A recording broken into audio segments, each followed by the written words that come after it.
Hello and welcome to watch this video of demonstrating Visual Studio T4 features. We'll have a few videos to show you what the T4 really is. You get better information through MSDN.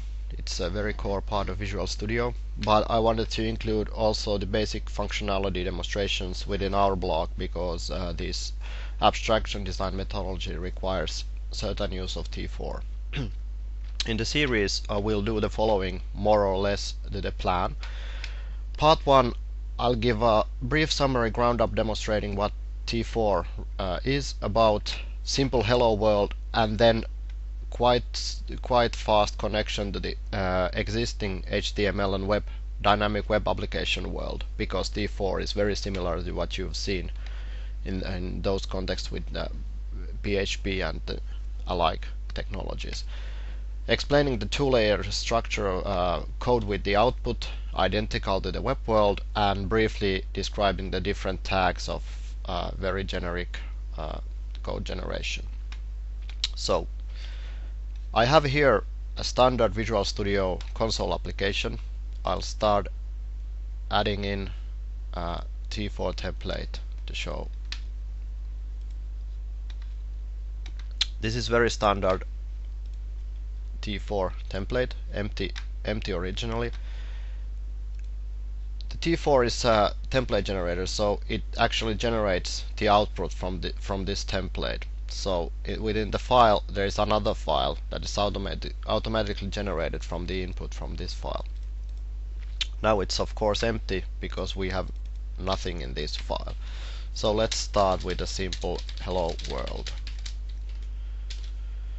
Every time this file is saved, this file is automatically updated from the input. So now we have the simplest hello world on the text file. Then let's add some logic more to the file.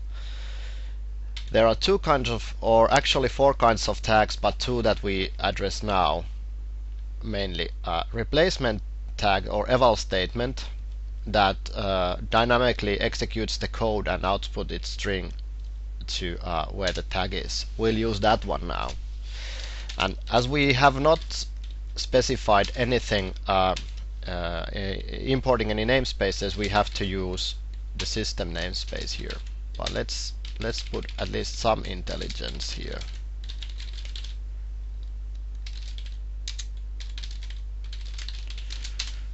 Let's output system datetime now to the text template, to the output text. So the evaluation tag simply replaces what's within here. Whatever this code returns as the string, it outputs it there. I'll add an include so we get a bit better experience on the system namespace, and then I'll introduce another block of these four. This is a code section block.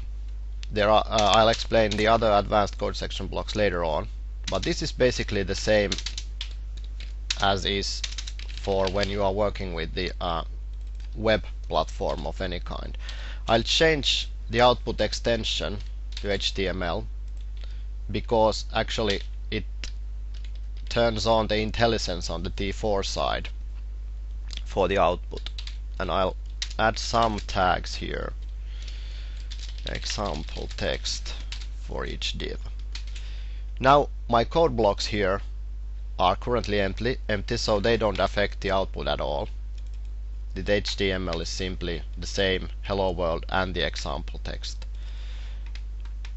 Now I'll use my paste bin to get rid of the typos.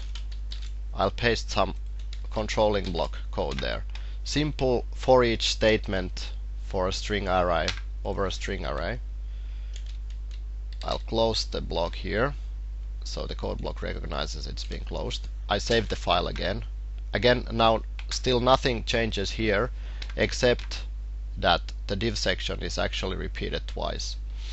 I won't go to the details in this demonstration how the code overlaps. It will be on the part 2 But basically this is very identical of what you've seen in the web technologies. Now I'll put the replacement tag here, add the name, save the file, and the output is produced from the source. So all in all, we used currently the control flow tags and replacement tags. In the part 2 I'll cover what's the difference between more advanced coding tags where we can introduce class structures, deeper dive to how the D4 accomplishes the generation, and they include files that can enrich that you can use for enriching the T4 intelligence without having to manually code it repeat in every template. So this is for the first brief demonstration.